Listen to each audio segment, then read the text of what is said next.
When I was at the hospital, I met my favorite person in the whole world, my music therapist, Sarah. She was the one thing I looked forward to when I would come to get chemo or infusions.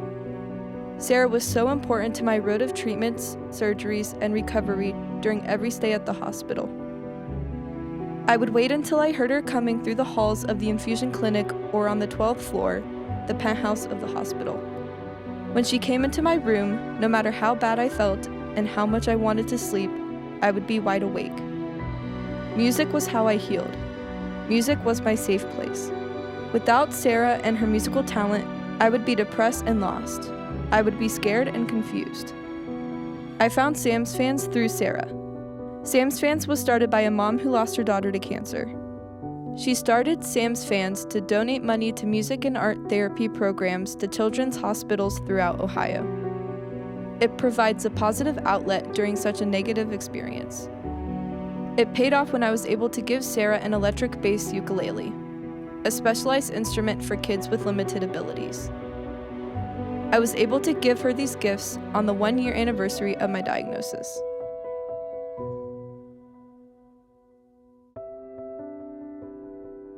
She walked into the hospital with her mom, and she looked exactly like Sam used to look. She had the puffy, round face from steroids. She was about the same height, and it took my breath away. And I remember calling my friend who does a similar thing, and I said, how do you do this when you actually meet patients and they look like your person? I don't know how she came into my life, but her mom reminds me of my incessantly positive attitude. It's super rewarding that I feel like Sam has some type of hand in it. Before I'm going to meet a patient, I like to hear some of their medical history. But what stood out to me the most was, her history with cancer and her number of relapses. And at this point, it was right before another really big surgery, before her 18th birthday. She was pretty depressed. So I was really wanting to consider, what she loves about music, but also choose interventions and music that's going to be sustainable for her long term. But I know at the end of all of this is going to be end of life. She had just had surgery, and her goal was to walk in the SamsFans 5K that year. She showed up and she crossed the finish line, and I don't cry very often, and I was a disaster. I had to walk away.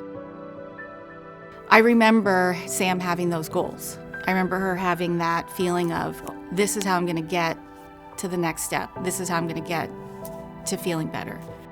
Alea's nonprofit is called Bearing Hope. She created these little gift bags for kids on the hospital floor. And so every few months, Valentine's Day, summer, spring, or holiday time, she'll put together these gift bags and blankets and things like that, and then deliver those. It's her way of giving back, just like I've found my purpose in this, So, yeah, it's really cool. She has a lot of time to sit at home and think and reflect on her life with the hard things that are going on. And I think music therapy gives her the ability to think outside of her immediate environment, to think about she can express her emotions. She has written a book, and there are many poems throughout the book. And thematically, one poem is all about giving people perspective of what it is like to be a child with cancer. Strength is stopping and listening and remembering what's really important. What really matters are friends, family, penguins, and learning more about yourself that you didn't really know. It's titled The Kids on Floor 12.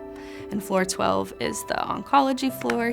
And another poem called Take Me Back to Neverland. Neverland where I don't have to worry about these things. And the purpose of this song is to share her perspective, to share her experience, and just give new life to the written work she's already created. Alea already has a huge legacy in 18 years. But I think this song she's going to give, it's going to be something her family's going to have forever. And it's going to be super impactful and meaningful for them. Even though they're part of the process, when she's not there, it's her words. It's going to be really awesome.